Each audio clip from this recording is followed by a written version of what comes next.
Okay, it is officially 2 o'clock Eastern time. So we're going to go ahead and get started. I want to thank everyone for joining us. A few housekeeping items. This will be interactive. We'll be asking you questions. So please answer those in the chat. Also, if you have questions, you can either use the chat function or the Q&A function that you see at the bottom. You are all on mute because it is a webinar, but feel free to really utilize that chat option. So I am Michelle Kane. I am Director of Communications for Forest Landowners Association, and I want to welcome our presenter today, Danielle Atkins, who is the owner and a forester for Land and Ladies. If you have not heard from Danielle before, she is a great speaker and really good at teaching you the ins and outs of forest management and just forestry in general. She is a double dog for all of you that are from Georgia. And she resides in Georgia with her 3 children, her husband, who's also a forester, and they live on 43 acres of forest land. So I'd like to welcome you, Danielle, and it's all yours. Thank you so much, Michelle and the Forest Landowners Association. I really appreciate the opportunity to talk to y'all. So if you are unfamiliar with me, that was a great bio that Michelle gave you, but I am the owner and forester for Land and Ladies, where we equip and empower women across the Southeast to manage and understand the responsibilities and opportunities with their forest lands. So go ahead and check me out, especially if you're a woman looking to get more engaged and understand your land stewardship responsibilities and opportunities with your land. But today, we're talking about unlocking timber wealth and navigating doubt and red flags. So let's get into it. When you have your land, you always start from beginning planting, then you get to the mid-management stage, all the way to you have wonderfully beautiful mature timber.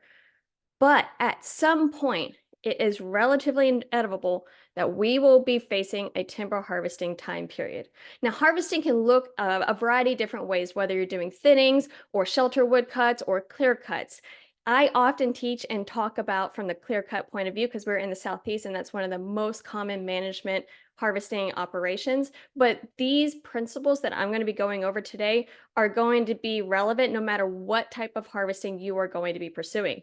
So we're going to dive into it, navigating doubt and red flags in timber sales so you can unlock your timber wealth.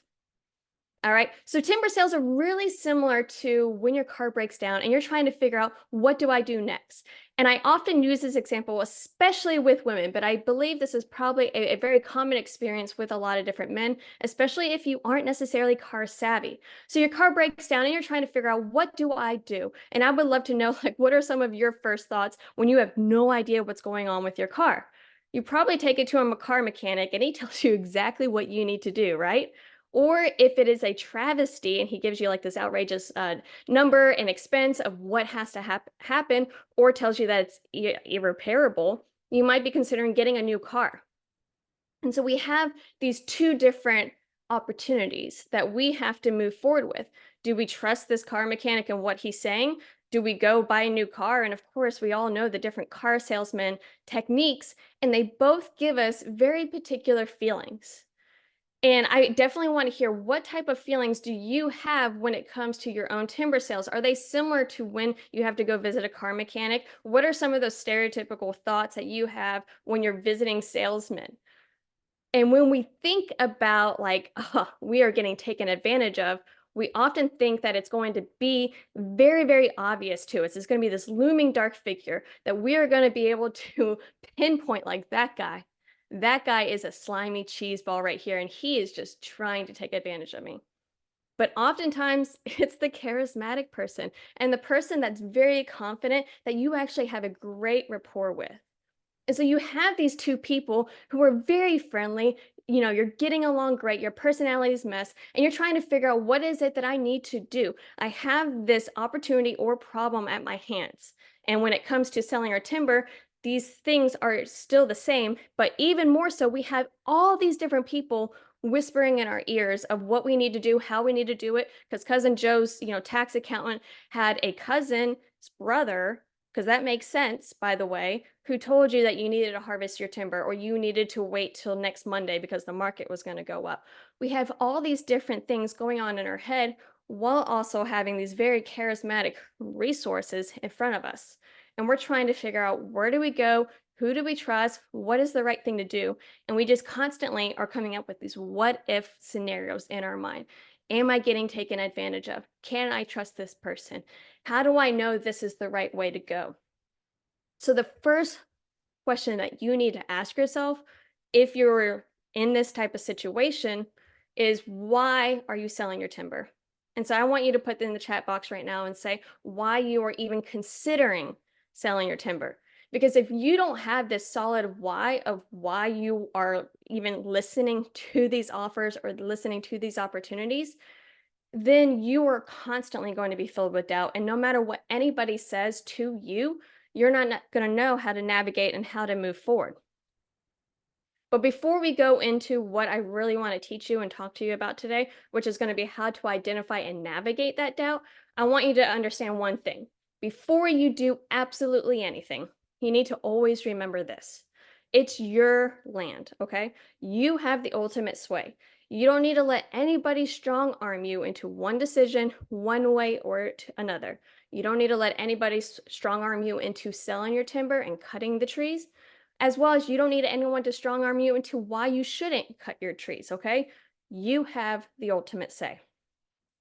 Additionally, it's really only the 1% we're watching out for. Now, is that a real statistic? No. But the folks in the forest industry, those in the logging world, the majority are great guys. Maybe not the best communicators, but they are great ethical people that are just doing a part of their job in the whole forest industry. But it's always that 1%, that one person that gives everybody a black eye. And it's that 1% that we need to protect ourselves against, which is why I'm going to be teaching you some of these techniques that you can keep an eye out for and be able to identify that 1% out there. And it's also okay to say not now. I feel like a lot of times when we get presented with an opportunity or an offer and we have all these different voices in our ears, we feel bad for not saying yes, or we feel guilty because they're in the neighborhood and it just, I don't want them to go away. But remember, it's your land and it's okay to say not now. Now, I'm not saying to say not ever, okay? I love cutting trees. If you follow me on social media anywhere, you know talk about cutting timber a whole lot. I like to change the perceptions around cutting timber from being this very negative connotation to a very positive idea of, just reestablishment of a new beginning. But it's still okay to say not now. Ecclesiastes 3:1 says there's a time for everything and a season for every activity under the heavens. So it is important for us to recognize there is a time to harvest, but perhaps that time may not be now. So let's dive right into it. What are the red flags? The very first one that is probably going to sound maybe a little obvious, but is often overlooked, is when you get approached after a death in the family. All right. It's amazing the amount of people that scour the internet just looking for obituaries and especially matching up those obituaries to tax assessors for folks that have forest land. And so if you get approached right after an inheritance, particularly an inheritance due to a death in the family, that's instantly putting up red flags to me. Maybe it's a coincidence, but I'm probably going to be on guard here. Because Psalms 10:9 tells us his eyes watch in secret for his victims. Like a lion in cover, he lies in wait. He lies in wait to catch the helpless. He catches the helpless and drags them off in his net. This is the 1% that I'm talking about, who just wait for when you're in the midst of your emotions, that you have high anxiety, that you don't know what to do, and you are most likely to make a poor decision because you are overwhelmed with everything going on. Perhaps you're overwhelmed with grief, especially if it's a spouse that's recently passed on and that you are inheriting the property. And especially if maybe you have a lot of medical bills that have stacked up, that cash value price that they may be waving in your face can sound very tempting. Perhaps you're overwhelmed because it's a loss of a parent or a grandparent that you had good connections with, and they are approaching you, and you're trying to navigate how do you move on and deal with the day to day life without having them there, because we never want to think about this time period in our life. And this is why so many times we may not be as engaged with our land. This is one of the number one things that I have experience with my women, with my clients and my audience, is because they've inherited the responsibilities of their land due to inheritance through death.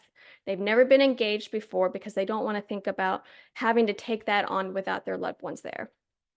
And so if you are approached right after death in the family, instantly red flags are going up. It could be a coincidence, but be on your guard. I always say to wait a particular amount of time before doing any major decisions. And this is true in your regular life as well as major decisions with your land. Because cutting timber and cutting your trees is a major decision. It's a great harvesting tool or a great management tool, but it's a major landscape change that has a lot of emotions changed to it. So take your time if you have recently inherited your land because of a death in the family. Now, what is red flag number two? A short deadline for decision. You have been approached, and now they are trying to get you to make a decision, yes or no, on the spot. They are essentially telling you that time's running up. And I had a good friend and colleague of mine, Mr. Bill Guthrie. I don't know if you may be familiar with him. He works with DS Smith now. And I had him give me a webinar one time on some tips and tricks of how to spot the 1% in the bad apples. What are some watch out factors? And he also emphasized this, that you spent 30 plus years growing your timber. Do not take 30 minutes to make a decision. That so many people spend more time looking at reviews for a toaster for their kitchen than they do looking at opportunities and if they should sell their timber to this particular person. If you are feeling rushed, you need to kind of, again, put your red flag feelers out. Proverbs 21:5 tells us the plans of the diligent leads surely to abundance, but everyone who is hasty comes only to poverty. I have made so many poor decisions when I'm impulsive, I feel rushed, and they never really pan out. But I felt that pressure to have to say yes or no. But then if I said no, I was thinking of all the opportunities and the things I was missing out on. Now, how might they make you feel rushed? It could sound like these types of scenarios of, well, the market's going to be changing soon and you may not get these prices. I heard the prices are going to go down pretty drastically and you're never going to see these things again. The truth is, the market does change and it can change, a little bit like a roller coaster, but nothing is that serious for you to make a decision on the spot. There are very few instances that I say that you kind of have to do a pinpoint decision to cut your timber. And even then, many times you've already mentally prepared and you've done your due diligence. So, an example that we might decide on the spot to cut our timber is we're looking at cutting our hardwoods, right? They're wet. We can only cut them in the dry season, perhaps. And so the forester has done all of his due diligence, marking properties. We understand we're going to cut these trees, but we are waiting for the right weather conditions and market to line up to do that. And that might be something that we have to make a pinpoint decision on because now the weather is the huge factor here. But you can see the differences. We've already made up our mind that we're going to be doing this timber harvesting. We weren't approached and saying, hey, you should cut your trees because the weather is great. You need to do it now, though, before the rains come. Completely different scenarios here. One, we've already decided, and we are just waiting to actually execute on it. The other, you were approached and asked to make that decision this afternoon before we leave because the market's going to go down $5 a ton tomorrow. It doesn't change that drastically. And if even if it does, sometimes it is worth waiting because you will always have that what if factor if you make a decision on the spot. Red flag number three, being forced to focus on high value products. Now, this is going to be when they're giving you a list of prices, okay? And this particularly is when they're selling your timber or offering you a price for pay as cut or per ton. So they are giving you different price points depending on the products that they would be harvesting from your timber. And they are really trying to get you to focus in on those poles. And it's usually always poles, okay? Because everyone knows poles are your highest value opportunity out there with a few exceptions of niche products. So they're really telling you like, hey, look at these pole prices right here. You can get $80 a ton. And by the way, I'm making all these numbers up, but you can get $80 a ton. Ignore that pulpwood price down there because you're going to make up all of your value in those pole prices. Yeah, you're losing a little on the pulpwood. You're only getting like $2 a ton there, but you're going to make it up in the poles. Sounds pretty good, right? You might as well give up a little bit on pulp because you are making so much bank on these poles. What he didn't tell you is you actually don't have any poles and you only got all pulpwood. It's a little bit of like that bait and switch where he's really dangling the carrot in front of you. Psalms 55:21 says, "His talk is smooth as butter, yet war is in his heart. His words are more soothing than oil, yet they draw swords." This is where the charismatic side of him really is going to shine. Remember, I showed you those photos of what we always think that slimy, someone taking advantage of a situation is going to look like. But really, they were a very charismatic person. As Bill once said in that webinar I told you, he kind of talked about people shopping for a toaster way longer than shopping and selling their timber. He also said that his grandmother one time called him and said, "Hey, Bill, I was offered this much money for my timber." And Bill said, "Grandma, that's a terrible price. You don't need to sell it for that. Why would you even consider that?" And she said, "Well, Bill, honey, he is just so darn nice. He's just such a nice man. He would never do that." And it is the so darn nice men that you sometimes need to be aware of. Now, the catch is these darn nice men will change their tune when you push back a little bit. Okay. And we're going to be talking about this and how do you handle some of these red flags in just a minute. And so I don't want to paint that every nice guy, because I had started off with saying that the majority of the logging industry are very ethical, good workers, which means they're probably pretty nice guys. I mean, they may be a little rough around the edges, some of them, but generally, they're pretty nice guys. But I'm talking, these people have a silver tongue. So this one can be a little bit trickier to spot because they have that nice extra finesse. But if anyone is really trying to redirect your vision, your focus, your purpose on high dollar value and ignoring everything else on the paper, that should be an instant red flag to start tingling up. Now, I would love to know, so far of these 3 red flags, have you ever interacted with any of these? And I'm going to be sharing the 4th red flag. And this one is probably a lot more common than you would expect. Well, maybe not. We'll find out. Not willing to sign a contract before starting. They are emphasizing to you that, again, you had that short deadline. We should go ahead and get started. Don't worry about a contract, because they are a very charismatic person, right? Don't worry about it. I will get that to you, but we're already right here next door, right down the road. We'll just go ahead and move our equipment and get started, and we'll worry about crossing those T's and dotting those I's later. We don't want to lose time and progress, do we? He's essentially trying to take what he can before there's any legal agreement. You guys may have shook hands and you understood him as taking his word, but there's nothing in writing.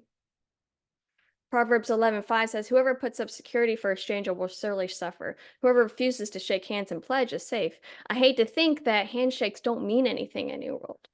But the truth is, it's that 1%, and we just need to be careful, especially in today's day and age. Many times, so many people don't honor, their word or their handshake nearly as much. And so if you don't have it written down, it's a he said, she said, he said type of situation.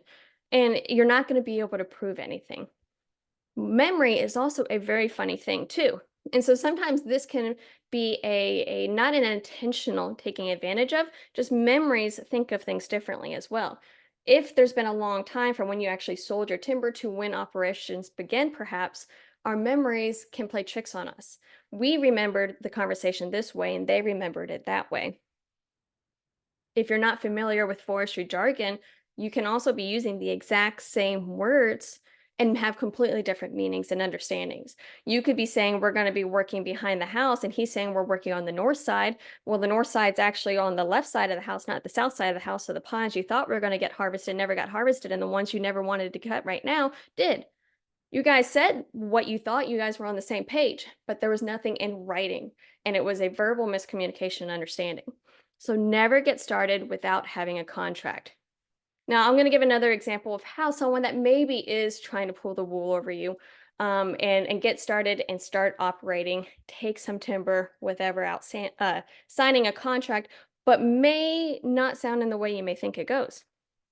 So, for example, you agree you're going to sell their timber for them, and they say, "Yeah, I'm going to send that contract over for you." And you're like, "Okay, I really would not, I'd really rather not get started yet until we sign that contract." He said, "No problem. I understand completely. When I get back to my office, I'll get you that contract." And you're like, "Yeah, yeah, okay. Thank you so much." So he leaves. He comes back the next day with his equipment, and you assume he's going to have the contract.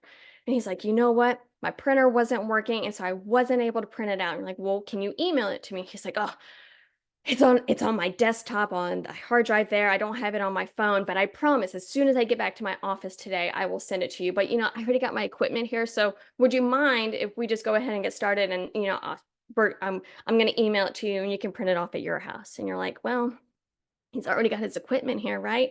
You'd hate to say no, like, where's he gonna put his equipment now? So you're like, okay, I guess you can go ahead and get started, but email it to me today.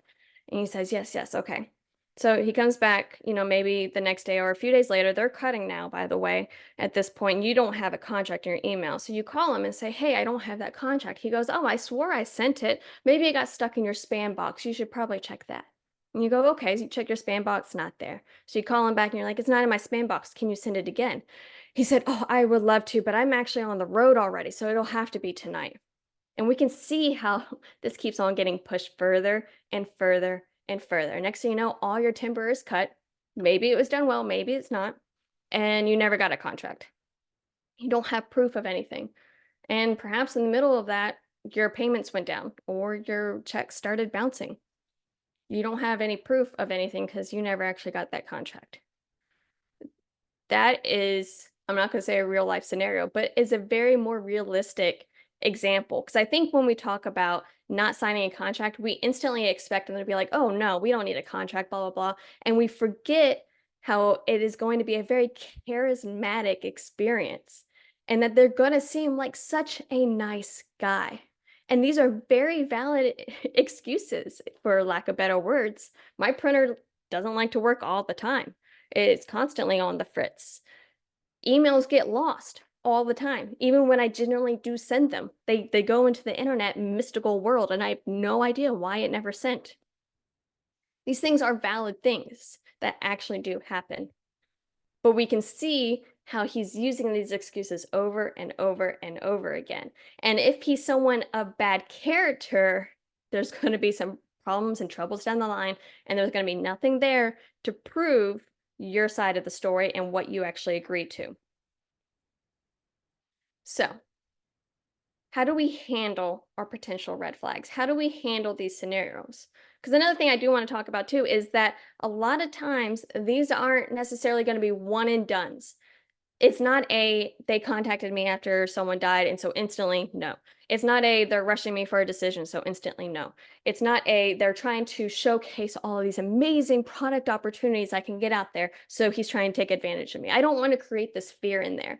It's these things that you need to watch out for, and especially when they're compounded and added on top of each other. They've reached out to you right after you've inherited the land. They're trying to rush you for a decision relatively quickly. They are really focusing your focus on high value potential, and they're not giving you that contract.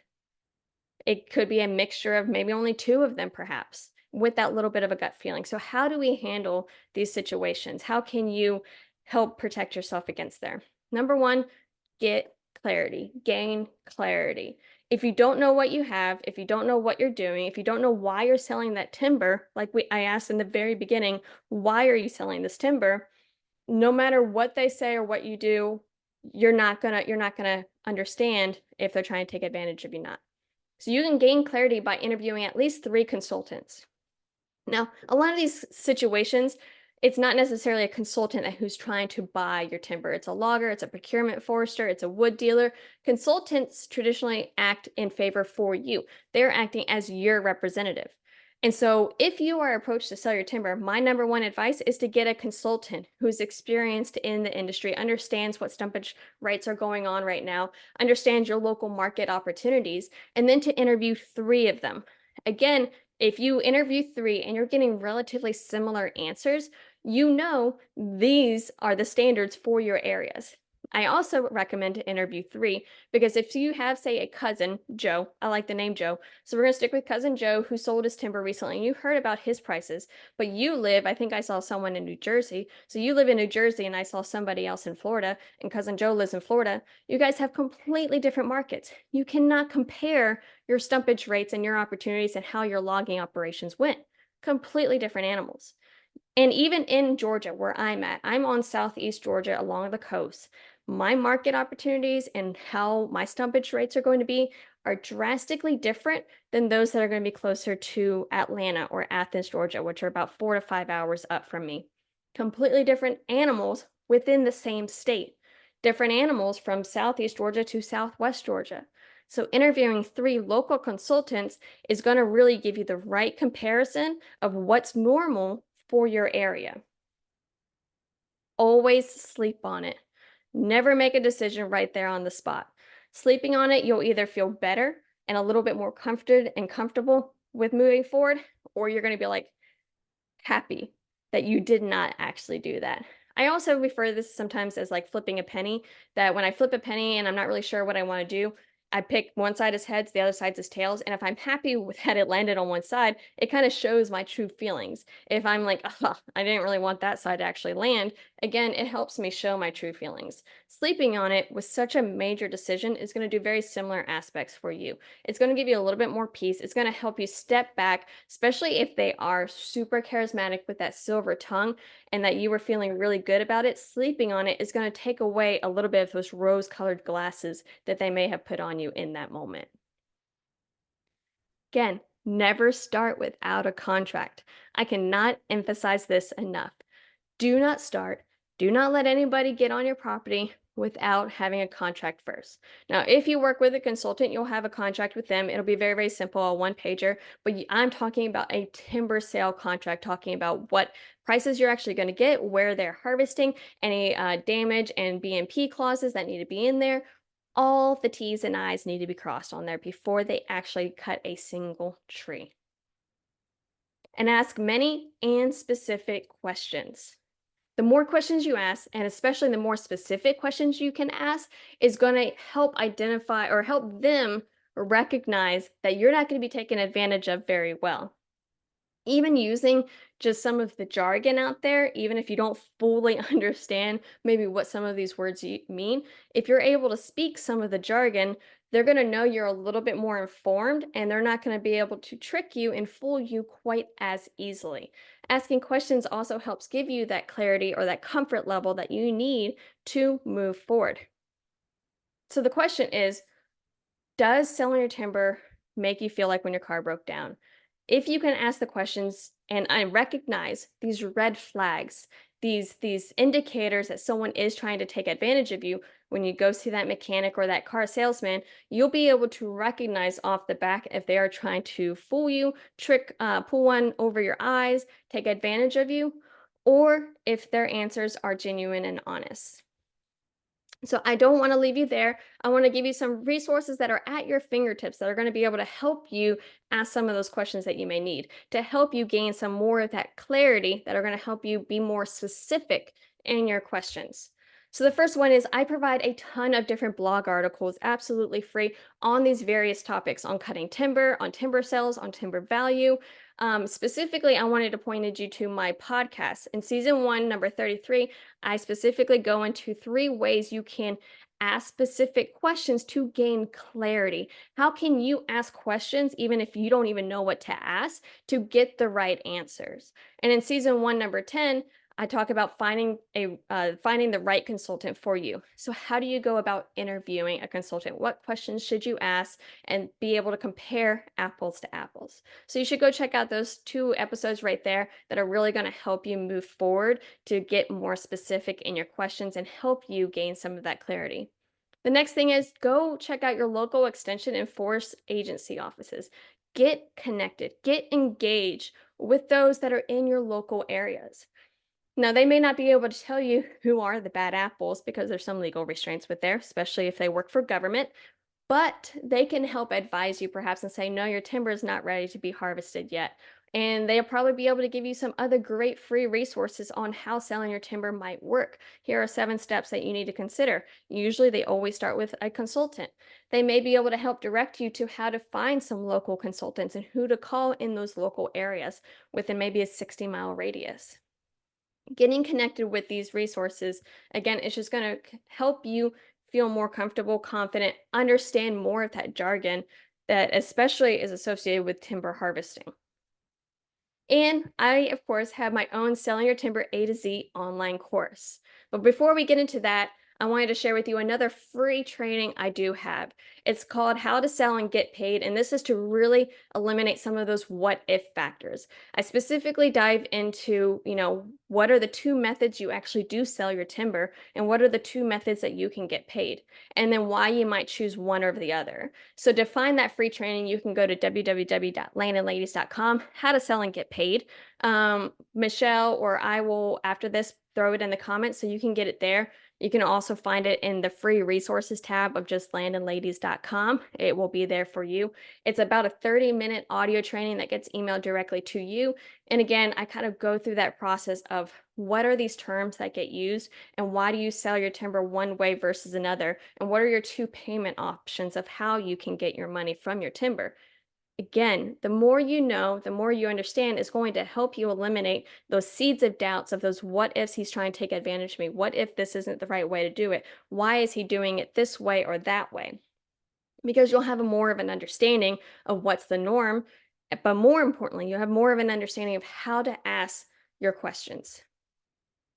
And then for the Selling Your Timber A to Z course, this is absolutely everything you didn't know you needed to know from the very beginning of what type of harvest can you do to the very, very end of understanding how can you conduct your harvest to prepare for reforestation and everything in between.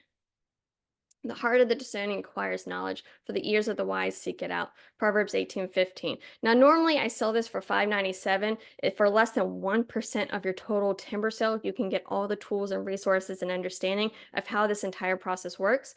But because you've participated live during this webinar, I'm offering a promo code of Timber100 to give you $100 off of that course that you can again A to Z, everything you didn't know. Now, why would you do this type of timber course versus all those free resources I literally just told you about with your extension office? Because there's certain things that is just too much information to go into. It's way too much for a one-page PDF. It's way too much even for a one-day workshop.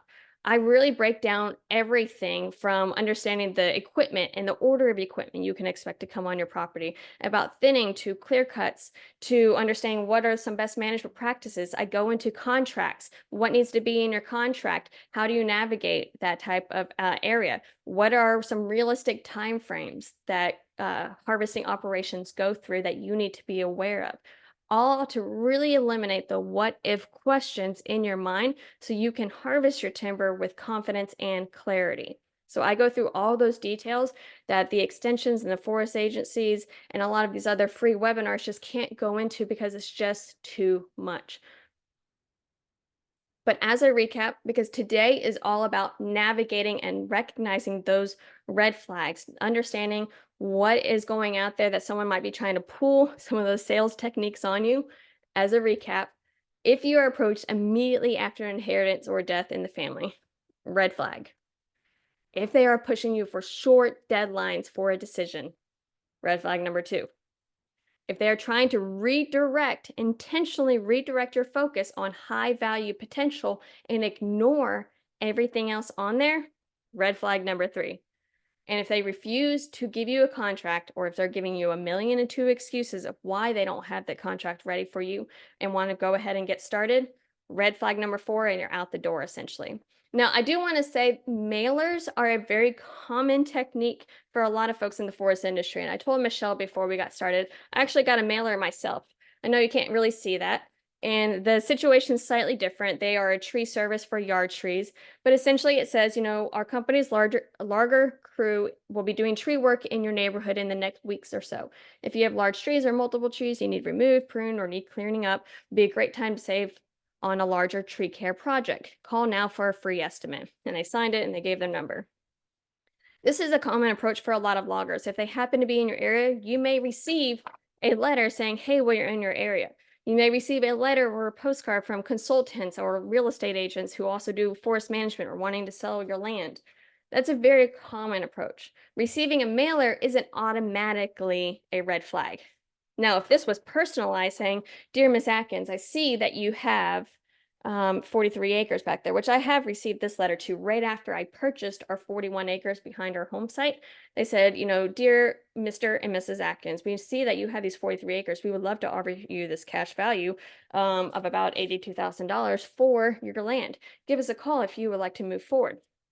And they gave a whole bunch of very appealing, no closing costs. They take care of all the due diligence, blah, blah, blah. But it literally came within a month after our tax assessor's deed information got transferred over. There is the difference. Very personalized, very specific cash value right after a transfer and inheritance. Very generic, we're in the neighborhood.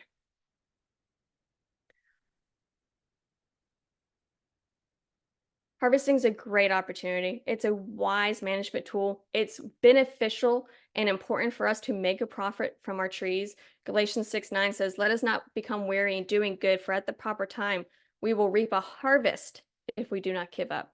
So I know the timber selling process can feel overwhelming and it can feel like a lot and has a whole bunch of nuances that maybe you don't fully understand. But I am here to remind you that harvesting is important. It is a good stewardship management tool that we should all incorporate in some form or fashion into our management plans, no matter our goals. So that is it for today. A little over my 30-minute cap, but that is everything you need to know, at least for navigating these red flags. And if there's still time, I would love to take a few questions that you may have. Absolutely. We have plenty of time to take some questions.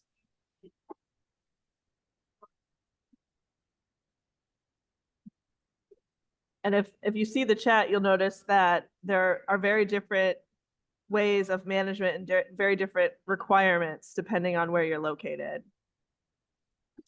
All the more reason why I always reinforce working with a consultant, because the consultant will understand what are those nuances, what are those requirements, permitting that you may have to go through that your cousin Joe in 3 states away may not have needed to do. As Danielle mentioned, markets are very specific to where you are, which I'm sure most of you know, but just continue to keep that in mind as you're looking to harvest your timber.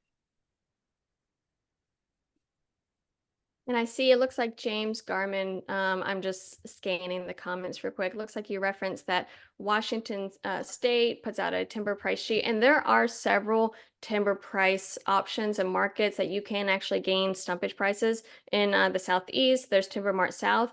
There is still a little bit of a disclaimer, I would say, that you need to take it with a grain of salt. It does help narrow in a little bit more of what those rates might be, but at least with Timber Mart South, what I received was always a quarter pass. And so the rates rate, what you may have right now, would probably differ than that.